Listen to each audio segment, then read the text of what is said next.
죽는 날까지 피곤하게 사는 분들이 있습니다. 그분들의 공통점이 뭔지 아십니까? 나쁜 사람들이 아닙니다. 오히려 너무 열심히 살았던 분들입니다. 너무 많이 붙잡고 너무 많이 책임지고 너무 많이 걱정했던 분들입니다. 열심히 산 죄가 노후를 망치고 있습니다. 노후는 갑자기 힘들어지지 않습니다. 어느 날 조용히 무거워집니다. 아침에 눈을 떴는데 몸이 무겁습니다. 어제 특별히 무리한 것도 없는데 온몸이 뻐근합니다. 약속 하나 다녀오면 다음날 하루가 통째로 사라집니다. 전화 한 통 끊고 나면 왠지 마음이 탁 눌립니다. 그런데도 우리는 스스로에게 말합니다. 나는 아직 괜찮아. 정말 괜찮은 걸까요? 괜찮은 게 아닙니다. 이미 한계를 넘어서 버티고 있는 겁니다. 요즘 이런 생각 드신 적 없으신가요? 왜 이렇게 사는 게 버거울까? 왜 쉬어도 쉰 것 같지 않을까? 왜 마음이 자꾸 불안하고 허전할까? 은퇴도 했고 자식도 다 컸고 큰 빚도 없는데 왜 더 편해지지 않는 걸까? 이 질문들이 마음속에 떠오른 적 있으시다면 오늘 이 이야기는 반드시 끝까지 들어야 합니다. 몸은 65인데 마음은 아직도 45처럼 살고 있습니다. 그 간격이 지금 이 순간에도 여러분의 노후를 조용히 갉아먹고 있습니다. 더 무서운 건 대부분의 분들이 그 사실을 모른 채 오늘도 더 하려고만 한다는 겁니다. 더 만나고 더 신경 쓰고 더 걱정하고 더 책임지려 합니다. 그러다 어느 날 몸이 먼저 멈춥니다. 그때는 선택이 아닙니다. 강제로 멈추는 겁니다. 65이 넘으면 인생은 두 갈래로 나뉩니다. 편안하게 사는 분들과 죽는 날까지 피곤하게 사는 분들. 그 차이는 돈이 아닙니다. 건강도 아닙니다. 자식이 잘 됐는지도 아닙니다. 무엇을 줄였느냐의 차이입니다. 줄인 분들은 날이 갈수록 가벼워집니다. 줄이지 못한 분들은 날이 갈수록 무거워집니다. 오늘 그 5가지를 말씀드리겠습니다. 이 5가지를 아직도 붙잡고 계신다면 노후는 절대 편안해지지 않습니다. 반대로 오늘 이 이야기를 듣고 하나씩 내려놓기 시작하신다면 지금 이 순간부터 삶이 달라질 수 있습니다. 아직은 말씀드릴 수 없습니다. 그 5가지가 무엇인지는 이어지는 이야기에서 하나씩 천천히 풀어드리겠습니다. 끝까지 함께해 주십시오. 반드시 도움이 되실 겁니다. 이 이야기가 유익하다고 느끼신다면 댓글에 1이라고 적어 주십시오. 아직은 잘 모르겠다 싶으시면 2라고 적어 주십시오. 여러분의 한 글자가 이 채널이 더 좋은 이야기를 드리는데 큰 힘이 됩니다. 더 좋은 이야기로 보답하겠습니다. 이 이야기가 마음에 와닿으셨다면 구독과 좋아요로 함께해 주십시오. 끝까지 함께 하시면 오늘 하루가 분명 달라지실 겁니다. 지금부터 한 분의 이야기를 들려드리겠습니다. 이분의 이야기가 남의 이야기처럼 들리지 않으실 수도 있습니다. 어쩌면 지금 우리 자신의 이야기일 수도 있습니다. 69세 김순덕 씨는 평생을 열심히 사신 분이었습니다. 자식 셋을 키우며 살림을 도맡았고 남편이 사업이 어려울 때도 묵묵히 버텼습니다. 자식들이 다 크고 남편도 은퇴하고 나서야 비로소 내 차례가 왔다고 생각하셨습니다. 그런데 막상 그 차례가 오고 보니 쉬는 법을 몰랐습니다. 경로당 총무를 맡았고 일주일에 나흘은 손주를 봤습니다. 아파트 분여의 일도 빠지지 않았고 명절이면 온 집안 음식을 혼자 다 장만하셨습니다. 주변에서 말했습니다. 순덕 씨 그렇게 무리하다 쓰러진다고. 그럴 때마다 순덕 씨는 웃으며 말했습니다.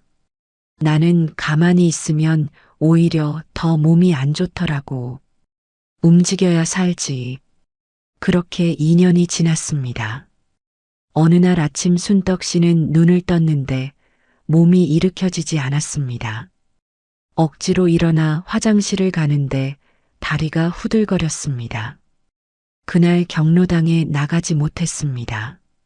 처음으로 나가지 못한 날이었습니다. 병원에 갔더니 의사가 말했습니다. 몸이 보내는 신호를 너무 오래 무시하셨어요. 당장 쉬셔야 합니다. 순덕 씨는 집으로 돌아오는 버스 안에서 창밖을 바라보며 생각하셨습니다. 나는 언제부터 이렇게 살았을까? 쉬는 게 왜 이렇게 어색할까? 내가 이렇게 사는 게 과연 나를 위한 건가? 아니면 그냥 버릇이 된 건가? 며칠을 누워 계시던 중에 오래된 친구 68세 박미숙 씨가 문병을 왔습니다. 박미숙 씨는 몇 해 전부터 모든 걸 하나씩 줄이며 살고 있었습니다. 모임도 줄이고 욕심도 줄이고 자녀 걱정도 줄이며 지냈습니다. 처음엔 순덕 씨가 그 모습을 이해하지 못했습니다.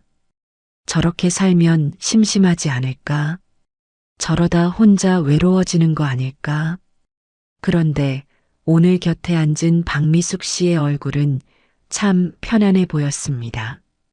눈가에 잔주름이 있었지만 표정이 밝았습니다. 순덕 씨가 물었습니다. 미숙아, 너는 어떻게 그렇게 편안하게 살게 됐어? 박미숙 씨가 조용히 웃으며 말했습니다. 나도 처음엔 다 놓는 게 겁났어. 내가 안 하면 누가 하나 싶었지. 근데 있잖아, 순덕아. 우리가 다 붙잡고 있어야 세상이 돌아가는 게 아니더라고. 우리가 놓아도 세상은 잘 돌아가. 오히려 우리가 놓아야 우리 인생이 비로소 시작되더라. 그 말이 순덕 씨의 마음속에 깊이 박혔습니다. 우리가 놓아야 우리 인생이 시작된다. 그날 밤 순덕 씨는 오랫동안 천장을 바라보며 생각하셨습니다. 나는 평생 누군가를 위해 살았구나. 자식을 위해, 남편을 위해, 손주를 위해, 이웃을 위해. 그런데 정작 나를 위해 산 날이 얼마나 될까? 눈물이 났습니다. 억울해서가 아니었습니다. 그 오랜 세월이 대견하기도 하고 한편으론 안쓰럽기도 해서였습니다. 그 다음날 아침 순덕 씨는 경로당 총무 자리를 내려놓겠다고 연락했습니다. 손주 돌보는 날도 일주일에 하루로 줄였습니다. 부녀의 일도 할 수 있는 것만 하겠다고 했습니다. 처음엔 미안한 마음이 컸습니다. 그런데 이상하게도 몸이 조금씩 가벼워졌습니다. 아침에 눈을 떴을 때 오늘 하루가 두렵지 않았습니다. 오히려 오늘은 뭘 해볼까 하는 마음이 생겼습니다. 그렇게 몇 달이 지났습니다. 순덕 씨는 평생 가고 싶었던 남해 바닷가에 다녀왔습니다. 박미숙 씨와 단둘이 떠난 짧은 여행이었습니다. 바닷바람을 맞으며 순덕 씨가 말했습니다. 야, 미숙아, 나 왜 이걸 이제 했을까? 박미숙 씨가 웃으며 말했습니다. 지금이라도 했잖아. 우리 지금이 제일 젊은 거야.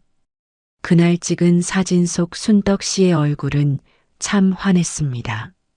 평생 남을 위해 달려온 분이 처음으로 자기 자신을 위해 웃고 있었습니다.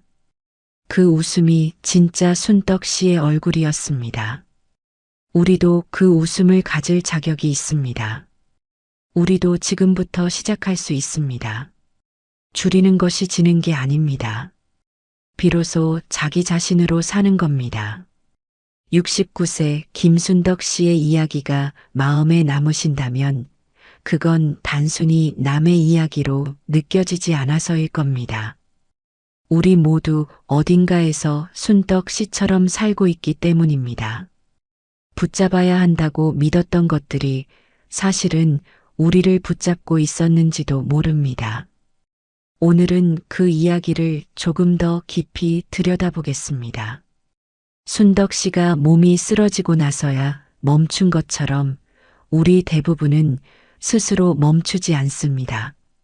멈춰야 한다는 걸 알면서도 멈추지 못합니다. 왜 그럴까요? 멈추는 것이 게으름처럼 느껴지기 때문입니다. 내려놓는 것이 패배처럼 느껴지기 때문입니다. 우리 세대는 특히 그런 마음이 강합니다. 평생을 버티고 참고 책임지는 것이 미덕이라고 배웠습니다. 쉬는 것은 나약한 것이고 줄이는 것은 포기라고 여겼습니다. 그런데 그 믿음이 지금 우리를 지치게 하고 있습니다. 열심히 살아온 것은 잘못이 아닙니다. 다만 이제는 그 방식을 바꿔야 할 때가 된 것입니다. 나무도 가을이 오면 잎을 떨굽니다. 잎을 떨구는 것이 나무가 약해지는 게 아닙니다. 겨울을 버티고 봄을 맞이하기 위해 스스로를 가볍게 만드는 겁니다. 우리도 마찬가지입니다. 지금 줄이는 것은 삶을 포기하는 게 아닙니다. 더 오래 더 건강하게 더 행복하게 살기 위해 스스로를 가볍게 만드는 겁니다. 스위스의 심리학자 칼 융은 이런 말을 했습니다. 인생의 오전과 오후는 서로 다른 가치를 요구한다고. 오전의 삶은 쌓는 삶입니다. 배우고 일하고 키우고 이루는 시간입니다. 그런데 오후의 삶은 달라야 합니다. 오전에 쌓은 것을 그대로 들고 오후를 살면 그 무게에 짓눌립니다. 오후에는 내려놓아야 합니다. 비워야 합니다. 칼 융은 이것을 개성화라고 불렀습니다. 나이가 들수록 진짜 나로 살아가는 과정이라는 뜻입니다. 우리가 평생 남을 위해 살았다면 이제는 진짜 나를 위해 살아야 할 시간이 온 것입니다. 그것이 이기적인 게 아닙니다. 그것이 인생의 오후를 제대로 사는 방식입니다. 로마의 철학자 세네카는 이렇게 말했습니다. 우리는 시간이 부족한 게 아니라 시간을 낭비하고 있는 것이라고. 우리에게 주어진 하루는 모두 같습니다. 그런데 어떤 분은 그 하루를 온전히 자신을 위해 씁니다. 어떤 분은 그 하루를 걱정과 강박과 의무로 꽉 채웁니다. 시간이 없는 게 아닙니다. 불필요한 것들이 시간을 빼앗고 있는 겁니다. 관계를 줄이고 욕심을 줄이고 강박을 줄이면 갑자기 하루가 넓어집니다. 그 넓어진 하루 속에서 우리는 비로소 숨을 쉴 수 있습니다. 세네카는 또 이런 말도 했습니다. 삶은 짧은 게 아니라 우리가 짧게 쓰는 것이라고. 우리에게 남은 시간이 얼마인지 아무도 모릅니다. 그런데 그 소중한 시간을 걱정과 강박과 비교로 채운다면 그것은 살아있는 게 아니라 버티고 있는 겁니다. 살아야 합니다. 버티는 게 아니라 누리며 살아야 합니다. 노자는 도덕경에서 이렇게 말했습니다. 덜어내고 또 덜어내면 마침내 자연스러운 흐름에 이른다고. 억지로 하지 않는 삶을 산다는 뜻입니다. 물은 높은 곳에서 낮은 곳으로 억지를 부리지 않고 흐릅니다. 우리의 노후도 그래야 합니다. 억지로 채우려 하지 않고 자연스럽게 흐르게 두어야 합니다. 비워야 흐릅니다. 가득 찬 그릇에는 아무것도 더 담을 수 없습니다. 줄여야 비로소 진짜 소중한 것들이 들어올 자리가 생깁니다. 우리가 평생 가득 채우며 살아왔다면 이제는 비우는 연습을 해야 할 때입니다. 비움은 상실이 아닙니다. 비움은 새로운 시작입니다. 스토아 철학자 에픽테토스는 이렇게 말했습니다.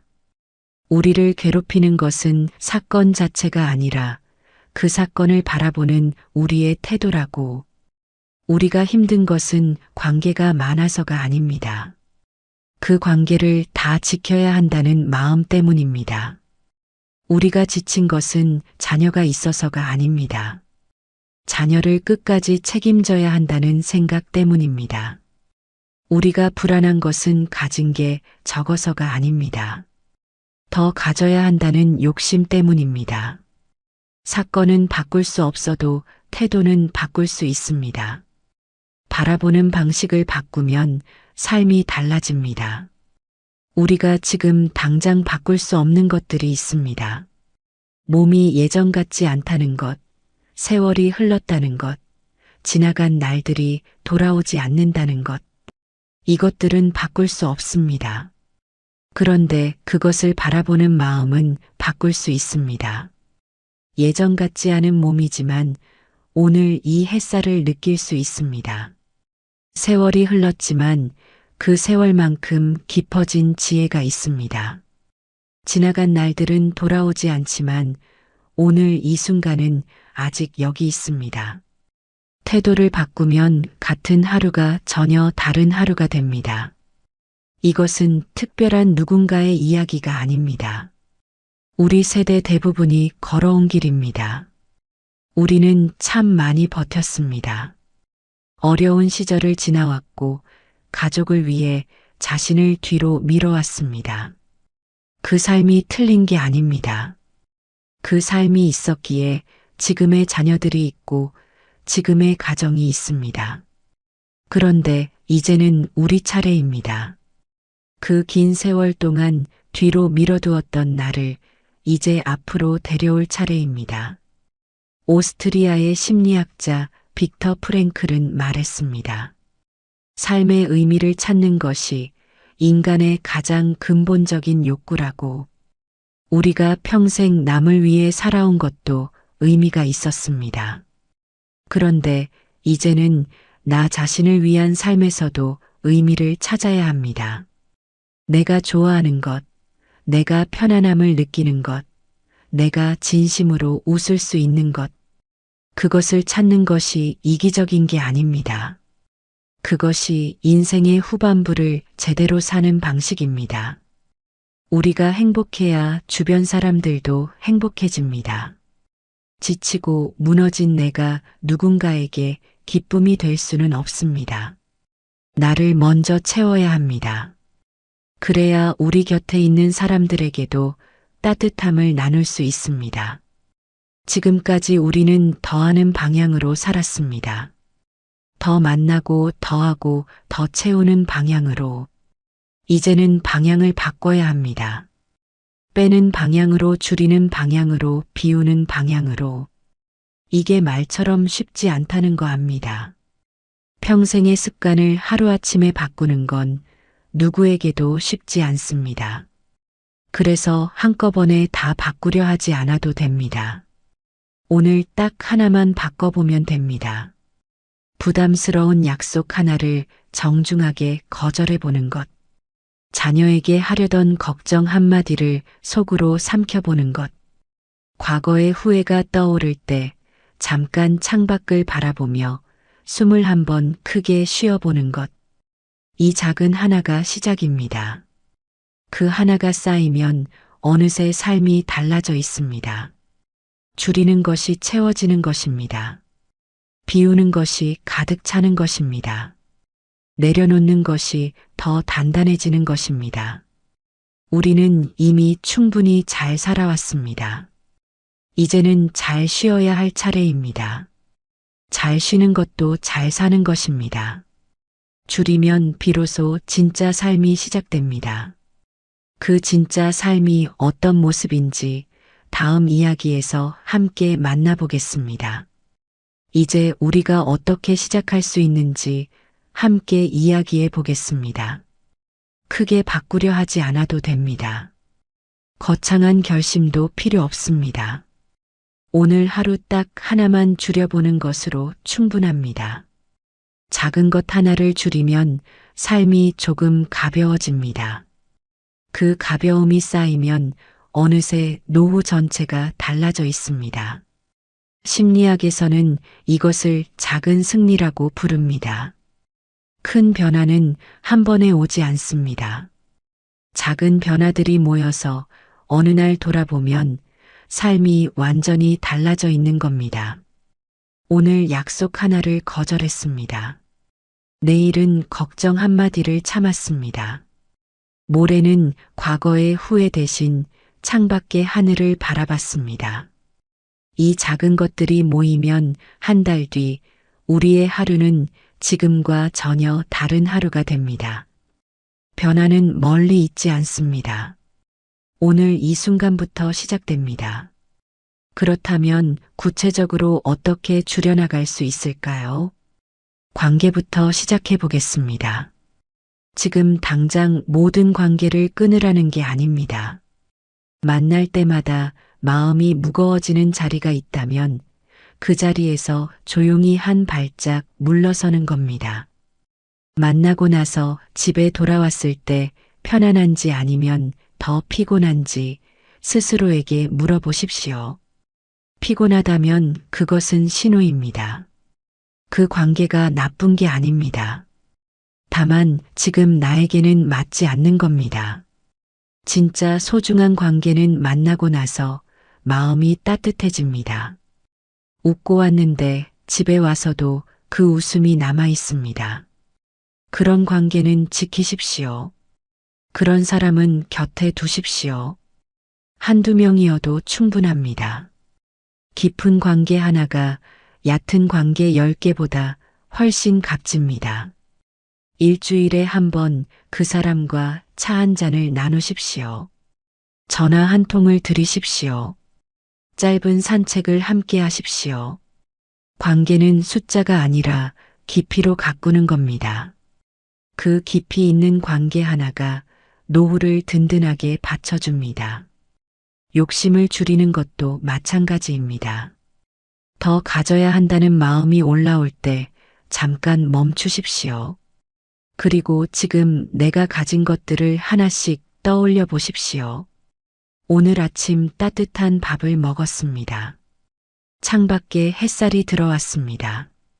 전화할 수 있는 사람이 한 명이라도 있습니다. 숨을 쉬고 있습니다.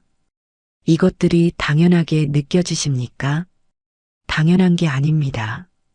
이것들이 전부 사라진 뒤에야 소중함을 깨닫는 분들이 얼마나 많은지 모릅니다. 지금 가진 것에 감사하는 연습을 하십시오. 하루에 한 가지씩이면 충분합니다. 오늘 감사한 것 한 가지를 마음속으로 떠올리는 것. 이 작은 습관이 욕심을 줄이고 감사를 키웁니다. 감사가 쌓이면 불안이 줄어듭니다. 불안이 줄어들면 마음이 편안해집니다. 그 편안함이 행복입니다. 자녀 걱정을 줄이는 것도 오늘부터 연습할 수 있습니다. 자녀에게 전화를 걸었을 때 걱정 이야기 대신 안부 이야기를 해보십시오. 요즘 어떻게 지내냐고 묻고 그 대답을 그냥 들어주십시오. 충고하지 않고 걱정을 드러내지 않고 그냥 들어주는 것. 이것이 자녀에게는 가장 큰 위로가 됩니다. 그리고 전화를 끊고 나서 나 자신에게도 물어보십시오. 오늘 나는 무엇을 했는가? 나를 위해 무엇을 했는가? 자녀 걱정을 줄인 그 시간에 내가 좋아하는 것을 하나 해보십시오. 오래전에 좋아했던 노래를 들어보는 것. 동네 한 바퀴를 천천히 걸어보는 것. 오랫동안 읽고 싶었던 책을 한 페이지만 펼쳐보는 것. 그 작은 시간이 나를 살립니다. 나를 살려야 자녀에게도 진짜 힘이 될 수 있습니다. 과거를 놓아주는 연습도 오늘부터 시작할 수 있습니다. 과거의 후회나 상처가 떠오를 때 그것을 억지로 지우려 하지 않아도 됩니다. 억지로 지우려 하면 오히려 더 선명해집니다. 그냥 바라보십시오. 그래, 그런 일이 있었지. 그래, 그때는 그랬지.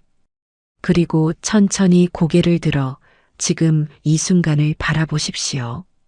지금 내 손이 여기 있습니다. 지금 내가 숨을 쉬고 있습니다. 지금 이 순간이 살아있는 순간입니다. 과거는 기억 속에 있습니다.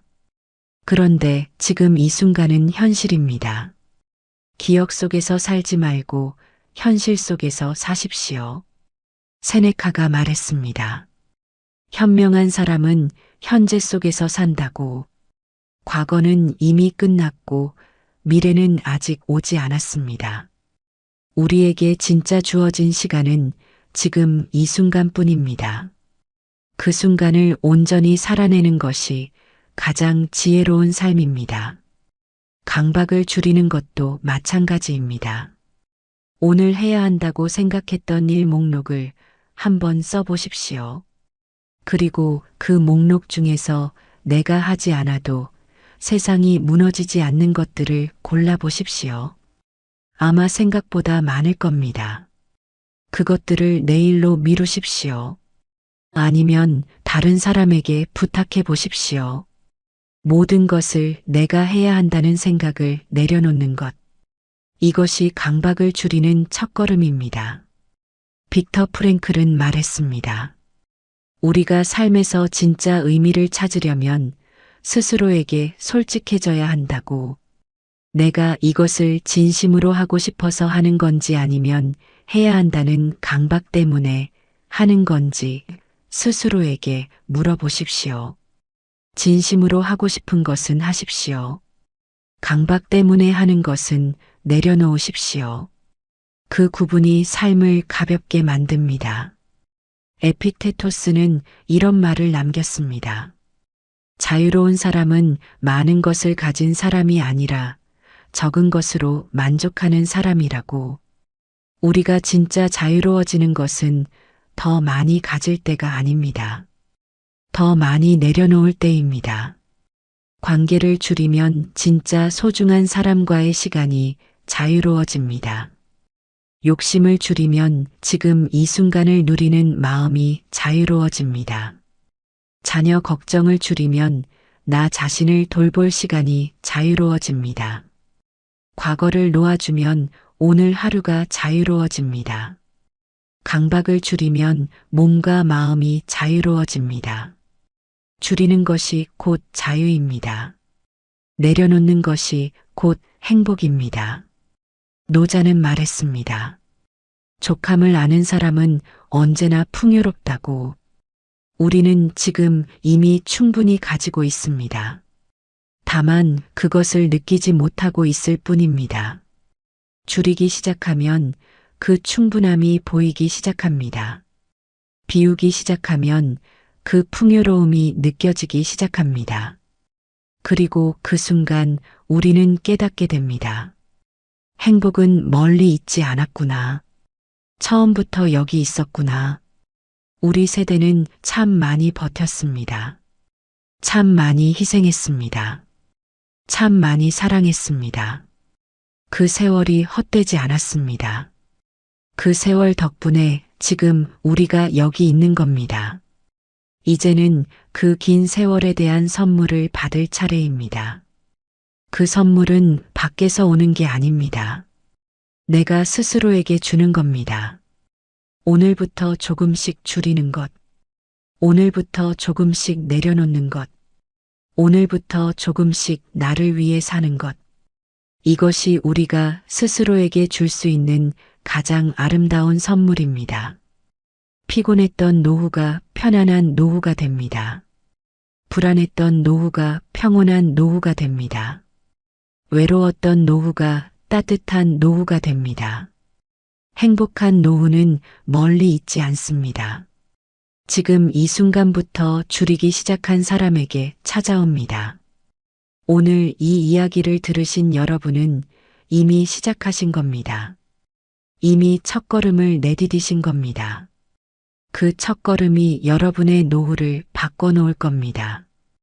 오늘 이 이야기를 들으시고 가장 먼저 줄이고 싶은 것이 생기셨다면 댓글에 번호로 남겨주십시오. 관계를 줄이고 싶으시면 1번, 욕심을 줄이고 싶으시면 2번, 자녀 걱정을 줄이고 싶으시면 3번, 과거 집착을 줄이고 싶으시면 4번, 강박을 줄이고 싶으시면 5번. 여러분의 댓글 하나가 같은 길을 걷고 있는 누군가에게 큰 용기가 됩니다. 우리가 함께 나누는 이야기가 이 채널을 더 따뜻하게 만들어줍니다. 여러분의 참여가 더 좋은 이야기를 만드는 힘이 됩니다. 앞으로도 여러분의 노후를 아름답게 만들어줄 이야기로 찾아오겠습니다. 오늘도 따뜻하고 아름다운 하루 되십시오. 열심히 살았는데 남은 게 없는 겁니다. 통장도 비고 몸도 아프고 곁에 아무도 없는 겁니다. 왜 이런 일이 생길까요? 오늘 그 이유와 지금 당장 바꾸는 법 함께 말씀드립니다. 평생을 열심히 사셨습니까? 자식 뒷바라지에 허리가 휘도록 일하셨습니까? 남들 눈치 보느라 하고 싶은 말 한번 시원하게 못하고 사셨습니까? 모임에 나가면 왠지 나만 초라한 것 같고 집에 돌아오면 괜히 마음이 무거우셨습니까? 그런데 왜 그런지 정확히 짚어본 적은 없으셨을 겁니다. 오늘 그 이야기를 드리려 합니다. 많은 분들이 60, 70이 넘어서야 이런 말씀을 하십니다. 내가 왜 이렇게 살았나? 착하게만 살았는데 왜 행복하지 않을까? 자식한테 다 해줬는데 왜 이렇게 허전할까? 이 말이 남의 이야기처럼 들리지 않으신다면 오늘 이 시간을 꼭 끝까지 함께 해주시길 바랍니다. 노년 상담 현장에서 수십 년을 보내온 선생님들이 한결같이 하는 말이 있습니다. 어르신들이 가장 많이 하시는 후회는 더 못해줬다가 아닙니다. 왜 나는 나를 위해 살지 않았을까? 바로 이 말이라고 합니다. 평생 가족을 위해, 이웃을 위해, 체면을 위해 살아오셨는데 정작 나 자신을 위해 쓴 시간은 얼마나 되었는지 떠올려 보십시오. 선뜻 대답이 나오지 않으신다면 그게 바로 오늘 이 이야기를 들으셔야 하는 이유입니다. 그렇다면 대체 무엇이 문제일까요? 성격이 나쁜 것도 아닙니다. 게으르게 산 것도 아닙니다. 오히려 너무 열심히, 너무 착하게 살아오셨기 때문입니다. 그 착함이 어떤 방향으로 흘러갔느냐, 그게 핵심입니다. 노년기 삶을 연구해온 전문가들은 말합니다. 노년의 불행한 분들에게는 공통된 습관이 있다고. 그 습관은 갑자기 생긴 게 아닙니다. 수십 년에 걸쳐 조금씩 쌓여온 것들입니다. 그리고 그 습관들은 놀랍게도 착한 마음에서 시작된 것들입니다. 자식을 사랑하는 마음, 관계를 지키려는 마음, 남에게 미움받지 않으려는 마음, 나쁜 마음이 하나도 없습니다. 그런데 바로 그 마음들이 쌓이고 쌓여 노년을 흔들어 버립니다. 오늘은 그 습관들 중 가장 많은 분들이 뒤늦게 후회하는 3가지를 말씀드릴 겁니다. 듣고 나면 고개가 끄덕여지실 겁니다. 어쩌면 가슴이 먹먹해지실 수도 있습니다. 하지만 그게 바로 변화의 시작입니다. 지금 60이신 분도 70이 넘으신 분도 오늘부터 달라질 수 있습니다. 나이는 그 결심을 막지 못합니다. 3가지가 무엇인지는 잠시 후 말씀드리겠습니다. 그 전에 딱 한 가지만 마음속으로 생각해 보십시오. 나는 지금 내 삶의 주인으로 살고 있는가? 아니면 누군가의 기대에 맞춰 살고 있는가? 그 질문 하나를 가슴에 품고 계속 들어주십시오. 오늘 이 이야기가 도움이 되셨다면 댓글에 1이라고 적어주십시오. 반대로 별로 도움이 되지 않으셨다면 이라고 적어 주십시오. 여러분의 솔직한 한 글자가 이 채널을 더 좋은 방향으로 만드는 힘이 됩니다. 더 좋은 이야기로 보답하겠습니다. 구독과 좋아요는 이런 이야기를 계속 전해드릴 수 있는 가장 큰 힘이 됩니다. 끝까지 함께 해주시면 오늘 가장 중요한 이야기를 놓치지 않으실 겁니다. 지금부터 한 분의 이야기를 들려드리겠습니다. 특별한 분의 이야기가 아닙니다. 우리 주변 어디서나 볼 수 있는 어쩌면 우리 자신의 이야기일 수도 있습니다. 들으시면서 혹시 내 모습이 보이신다면 그냥 지나치지 마십시오. 그게 오늘 이 시간이 여러분께 드리는 가장 솔직한 선물입니다. 마이너스. 경북 구미에 사는 71세 박정순 씨의 하루는 늘 남을 위해 시작됩니다. 아침 8시 전화벨이 울립니다. 오랜 친구입니다. 언니, 나 오늘 병원 가야 하는데 같이 좀 가줄 수 있어? 박정순 씨는 잠깐 눈을 감습니다. 오늘은 오래전부터 혼자 가보고 싶었던 시장 구경을 하려 했습니다. 그냥 천천히 걸으면서 좋아하는 나물도 사고 두부도 사고 그렇게 오전을 보내고 싶었습니다. 하지만 입에서 나온 말은 달랐습니다. 그래, 몇 시에 갈까? 병원 다녀오고 나니 오후가 됩니다. 이번엔 교회 권사님한테서 연락이 옵니다. 박 집사님, 이번 주 토요일에 어르신 도시락 봉사 나오실 수 있지요? 토요일은 오랜만에 딸아이가 온다고 한 날이었습니다. 같이 밥 먹고 이야기도 나누려 했습니다. 하지만 박정순 씨는 또 말합니다. 네, 나가겠습니다. 저녁이 되어 혼자 밥을 차립니다. 국 한 냄비, 반찬 두어 가지. 밥상 앞에 앉으니 갑자기 눈물이 납니다. 왜 우는지 자신도 잘 모릅니다. 억울한 것도 아닌데, 누가 강요한 것도 아닌데, 그냥 눈물이 흐릅니다. 나는 왜 싫다는 말을 한 번도 못할까? 그 생각 하나가 밥상 위에 뚝 떨어집니다. 이게 하루 이틀 일이 아닙니다. 우리 세대가 그렇게 살아왔습니다. 참는 게 덕이고, 베푸는 게 어른이고, 거절하면 나쁜 사람 되는 것 같아서 평생을 그렇게 버텨왔습니다. 박정순 씨도 마찬가지였습니다. 그러던 어느 날이었습니다. 동네 복지관에서 조그만 강좌가 열렸습니다. 나를 위한 시간 만들기 라는 제목이었습니다. 큰 기대 없이 들어갔습니다. 그런데 강사 선생님이 첫 마디에 이런 말을 했습니다. 지금까지 얼마나 많은 사람의 부탁을 들어주셨습니까? 이제는 딱 한 사람의 부탁을 들어줄 차례입니다. 바로 나 자신입니다. 박정순 씨는 그 말을 듣는 순간 가슴이 뜨거워졌습니다. 눈물이 날 것 같았습니다. 그동안 나 자신한테는 단 한 번도 예스라고 말한 적이 없었다는 걸 그제야 깨달았습니다. 집에 돌아와서 박정순 씨는 조용히 앉아 종이 한 장을 꺼냈습니다. 내가 하고 싶었던 것들을 적어봤습니다. 혼자 시장 구경하기, 좋아하는 작가 소설 읽기, 봄에 벚꽃 보러 혼자 기차 타고 가기. 적고 보니 대단한 것도 없었습니다. 그런데 그 소박한 것들을 단 한 번도 실천한 적이 없었습니다. 늘 누군가의 부탁이, 누군가의 필요가 먼저였기 때문입니다.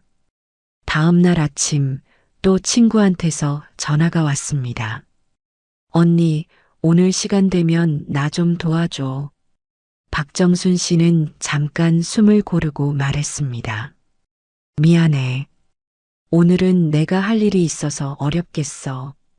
전화를 끊고 나서 손이 약간 떨렸습니다. 심장도 두근거렸습니다. 혹시 친구가 섭섭해할까? 혹시 나쁜 사람 되는 건 아닐까? 하지만 세상은 아무렇지 않았습니다. 친구는 그래, 알았어, 하고 끊었습니다.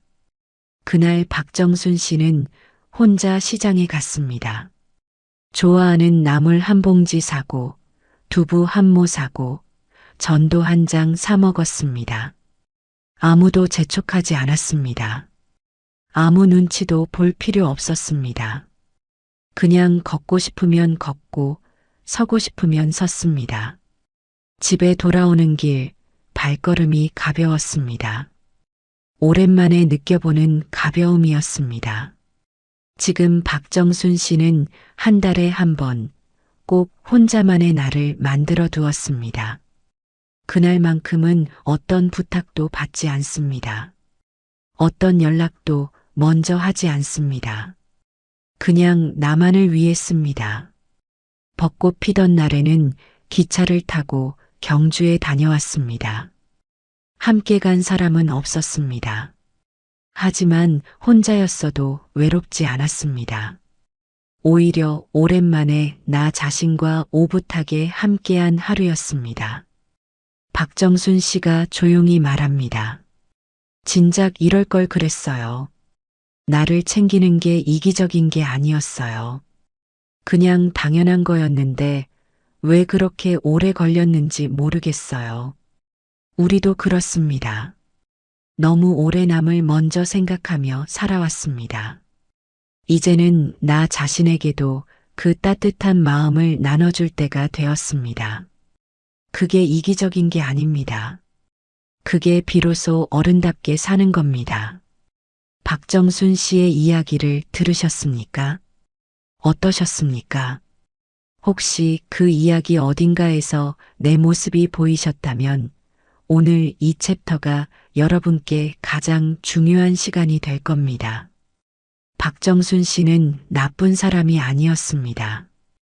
오히려 너무 착한 사람이었습니다. 부탁을 거절하지 못했고 자식에게 모든 것을 내어주었고 남과 비교하며 스스로를 작게 만들었습니다. 그런데 그게 전부 착한 마음에서 나온 행동이었습니다. 자식을 사랑하는 마음, 관계를 지키려는 마음, 남에게 민폐를 끼치지 않으려는 마음, 어느 것 하나 나쁜 마음이 없었습니다. 그런데 왜 결과는 행복이 아니었을까요? 왜 착하게 살수록 오히려 더 지치고, 더 외로워지고, 더 허전해지는 걸까요? 그 답은 하나입니다. 착함의 방향이 언제나 바깥을 향해 있었기 때문입니다.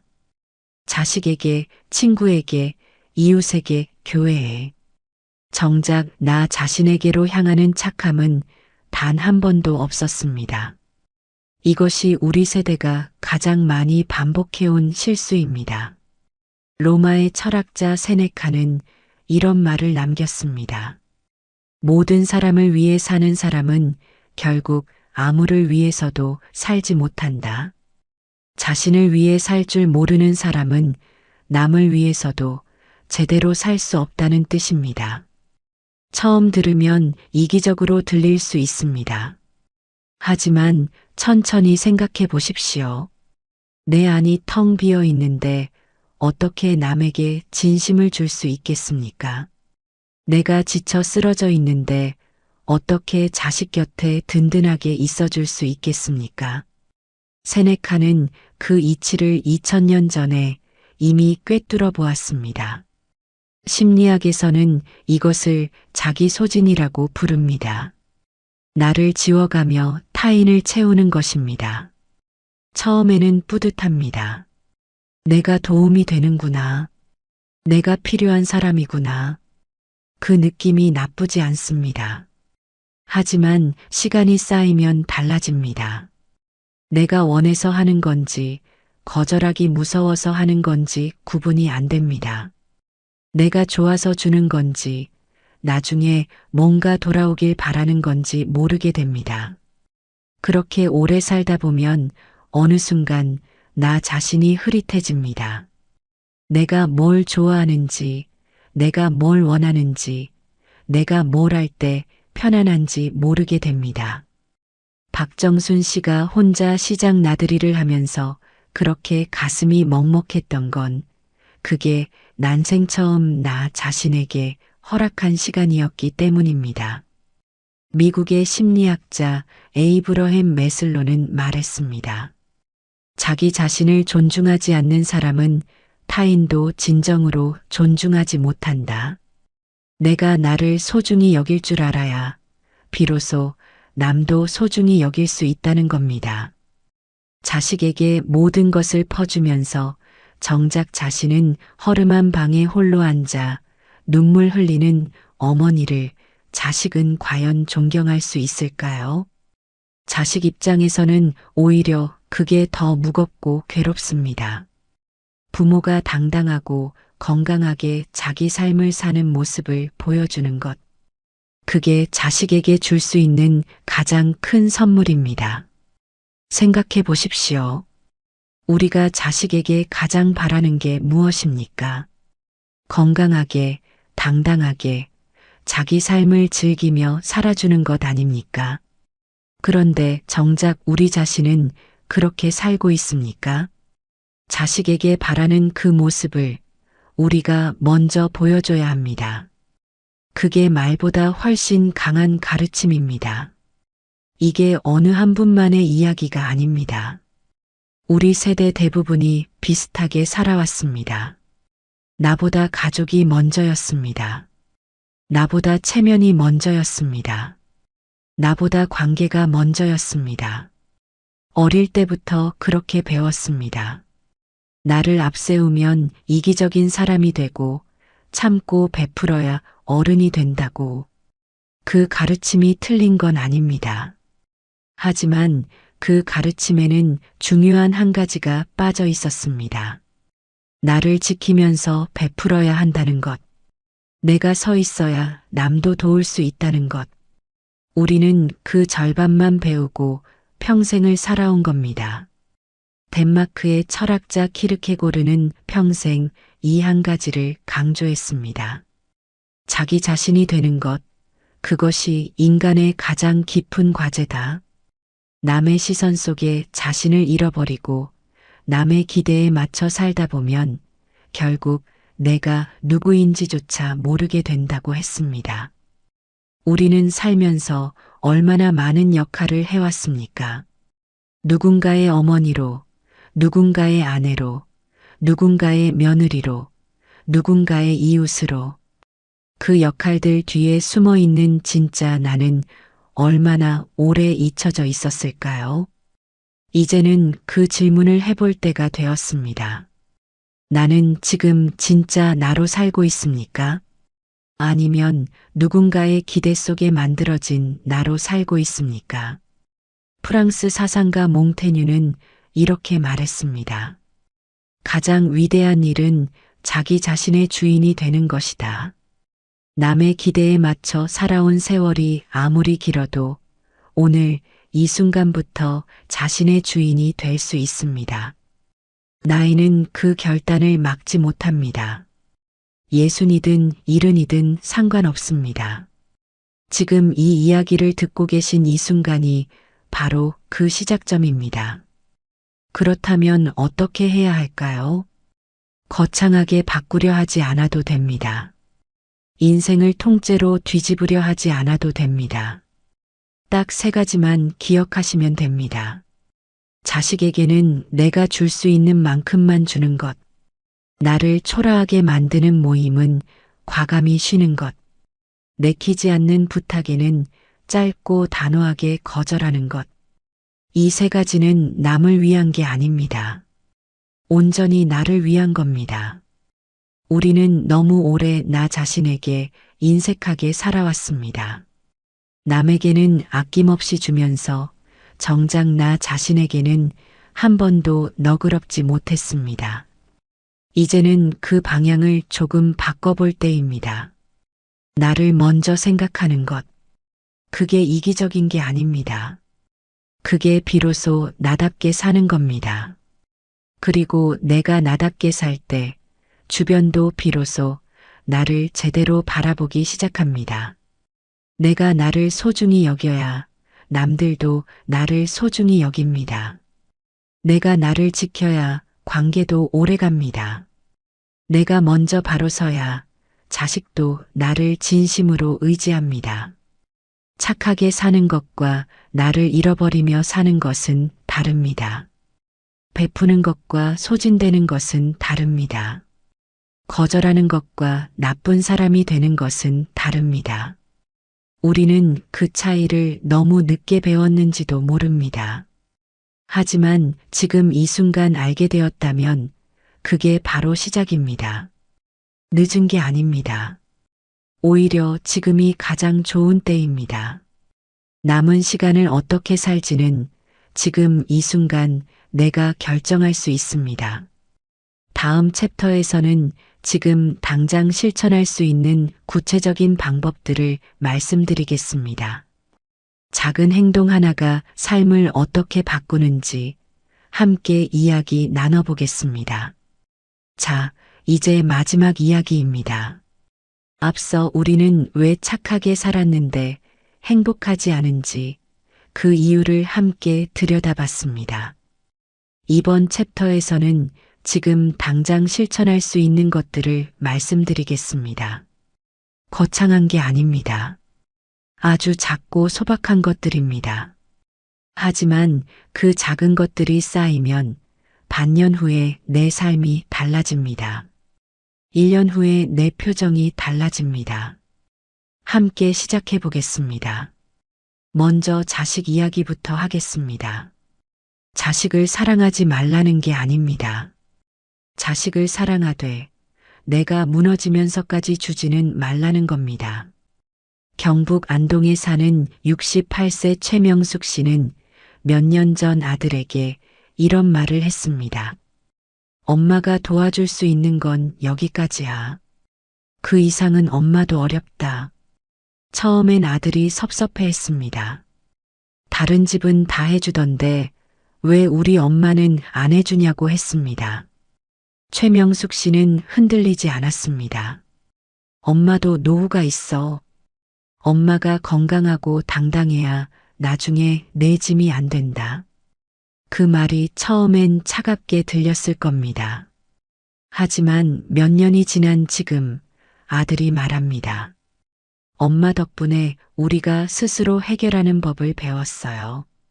친구들 보면 부모한테 기대다가 나중에 부모 모시는 게 부담스러워진다고 하던데 우리는 그런 게 없어요. 최명숙 씨는 지금 혼자서도 당당합니다. 통장에 여유가 있고 몸이 건강하고 아들 내외와의 관계도 편안합니다. 억지로 잘 보이려 하지 않아도 됩니다. 돈으로 관계를 유지하지 않아도 됩니다. 그냥 있는 그대로 엄마입니다. 자식에게 줄 수 있는 가장 큰 선물은 돈이 아닙니다. 건강하고 자립적인 부모의 모습입니다. 자식들이 가장 두려워하는 게 무엇인지 아십니까? 부모가 아프거나 경제적으로 힘들어지는 겁니다. 반대로 부모가 건강하고 씩씩하게 살면 자식들이 편합니다. 우리 부모님은 알아서 잘 사신다. 그 믿음이 자식을 자유롭게 합니다. 그리고 자유로운 자식이 부모 곁에 더 자주, 더 기쁘게 옵니다. 내 노후 자금은 절대 건드리지 마십시오. 도와줄 수 있는 만큼만 도와주고 나머지는 단호하게 선을 그으십시오. 처음엔 섭섭해할 수 있습니다. 하지만 시간이 지나면 자식이 고마워합니다. 그게 진짜 사랑입니다. 두 번째는 비교에 대한 이야기입니다. 모임에 나가면 왜 자꾸 비교가 될까요? 그건 내가 마음이 약해서가 아닙니다. 그 모임 자체가 비교를 만들어내는 구조이기 때문입니다. 자식 자랑, 손주 자랑, 여행 자랑. 그 안에서 조용히 듣고만 있으면 나도 모르게 내 삶이 초라해 보입니다. 그건 당연한 반응입니다. 그러니 그 모임이 매번 마음을 무겁게 만든다면 과감히 쉬어보십시오. 한 달만 쉬어보십시오. 처음 일주일은 심심합니다. 익숙하게 나가던 요일에 집에 있으니 어색합니다. 하지만 2주가 지나면 달라집니다. 조용한 오전이 생깁니다. 그 시간에 뭘 할지 생각해 보십시오. 평생 읽고 싶었던 책이 있으십니까? 혼자 가보고 싶었던 곳이 있으십니까? 좋아하는 음악을 틀어놓고 차 한 잔 마시고 싶었던 적이 있으십니까? 그 소박한 것들을 이제 하시면 됩니다. 전남 순천에 사는 70세 이순옥 씨는 작년에 모임을 2개 정리했습니다. 15년 넘게 다니던 개모임과 동창 모임이었습니다. 주변에서 말렸습니다. 그러면 외롭다고, 친구도 없어진다고. 이순옥 씨는 단호했습니다. 나가면 더 외로워요. 집에 있는 게 낫겠어요. 모임 정리하고 나서 처음 한 달은 확실히 심심했습니다.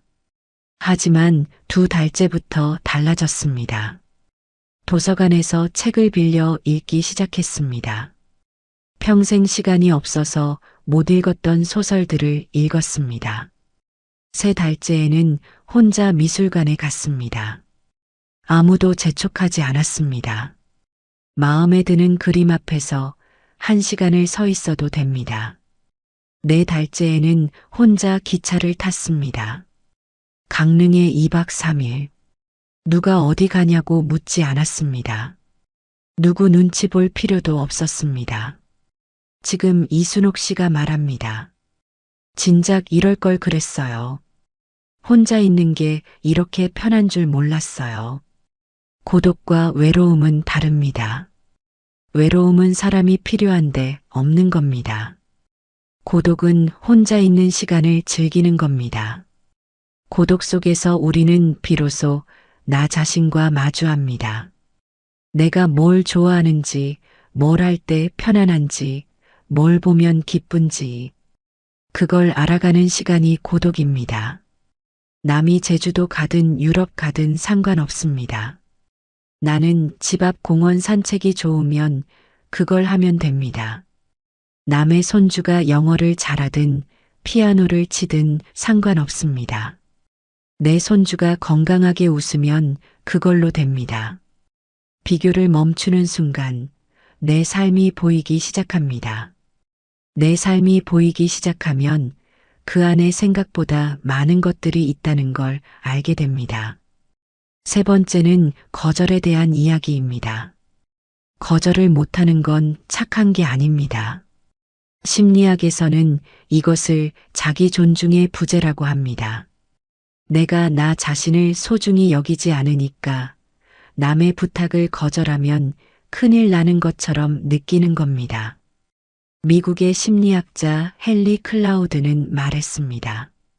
경계 없는 사람은 타인의 쓰레기통이 된다. 하기 싫은 일, 감당하기 어려운 부탁, 내 시간을 빼앗는 요구들. 거절하지 못하면 그게 전부 내 것이 됩니다. 그렇게 하루가 가고, 한 달이 가고, 1년이 갑니다. 내 시간은 없습니다. 내 에너지는 바닥납니다. 결국 몸이 먼저 신호를 보냅니다. 허리가 아프고 무릎이 쑤시고 아무 이유 없이 눈물이 납니다. 거절은 연습입니다. 처음부터 잘할 수 없습니다. 처음엔 가슴이 두근거립니다. 미안한 마음이 밀려옵니다. 혹시 나쁜 사람 되는 건 아닐까 걱정됩니다. 그런데 막상 해보면 세상은 아무렇지 않습니다. 짧게 말하십시오. 미안한데 오늘은 어렵겠어요. 그게 전부입니다. 길게 설명하지 않아도 됩니다. 변명하지 않아도 됩니다. 이유를 10가지 댈 필요 없습니다. 그냥 어렵다고 하면 됩니다. 처음 한번 해보고 나면 알게 됩니다. 세상이 무너지지 않는다는 걸. 오히려 사람들이 더 조심스럽게 대한다는 걸. 거절할 줄 아는 사람을 함부로 대하지 않는 게 사람 사이의 이치입니다. 노년의 시간은 금보다 귀합니다. 그 귀한 시간을 원치 않는 일에 쓸 수 없습니다. 내가 하고 싶은 일에 써야 합니다. 내가 만나고 싶은 사람을 만나야 합니다. 내가 가고 싶은 곳에 가야 합니다. 그러려면 거절해야 합니다. 안 되는 건 안 된다고 해야 합니다. 이 세 가지의 공통점이 보이십니까? 전부 나를 먼저 생각하는 겁니다. 평생을 남 먼저 생각하며 살아왔습니다. 이제는 나를 먼저 생각할 때입니다. 그게 이기적인 게 아닙니다. 당연한 겁니다. 내가 나를 소중히 여겨야 남들도 나를 소중히 여깁니다. 내가 나를 지켜야 관계도 오래갑니다. 프랑스 사상가 몽테뉴가 말했습니다. 자기 자신을 잃어버린 사람은 무엇을 얻어도 행복하지 않다.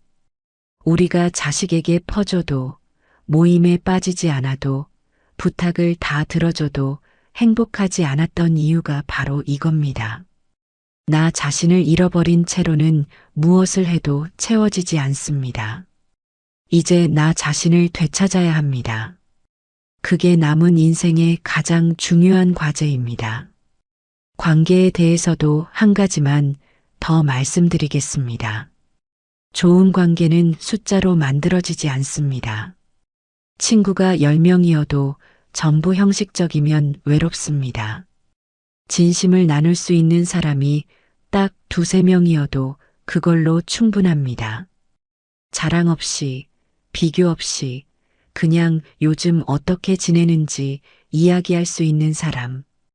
힘들다고 말했을 때 그냥 들어주는 사람. 그런 사람 한 명이 모임 20개보다 낫습니다. 그 사람과 한 달에 한 번 조용한 곳에서 차 한 잔 마시며 이야기를 나눠보십시오. 그 시간이 쌓이면 삶이 따뜻해집니다. 오늘 이야기를 들으신 여러분께 한 가지만 부탁드립니다. 오늘 딱 하나만 바꿔보십시오. 자식에게 선을 한번 그어보시거나, 비교되는 모임에 한번 안 나가보시거나, 내키지 않는 부탁에 짧게 거절해 보시거나, 딱 하나입니다. 그 하나가 한 달이 되고, 한 달이 1년이 됩니다. 1년 후에 나는 지금과 다른 사람이 되어 있을 겁니다. 노년 상담 현장에서 오래 일하신 한 선생님이 이런 말씀을 하셨습니다. 어르신들이 가장 환하게 웃는 순간이 언제인지 아십니까? 처음으로 나를 위해 뭔가를 했을 때라고 합니다. 처음으로 거절해 봤을 때, 처음으로 혼자 여행 가봤을 때, 처음으로 아무 눈치 없이 좋아하는 걸 해봤을 때, 그때 어르신들 얼굴이 환해진다고 합니다. 그 환한 얼굴이 바로 우리가 찾아야 할 얼굴입니다. 인생 후반전은 누군가의 부모로, 누군가의 이웃으로만 사는 시간이 아닙니다.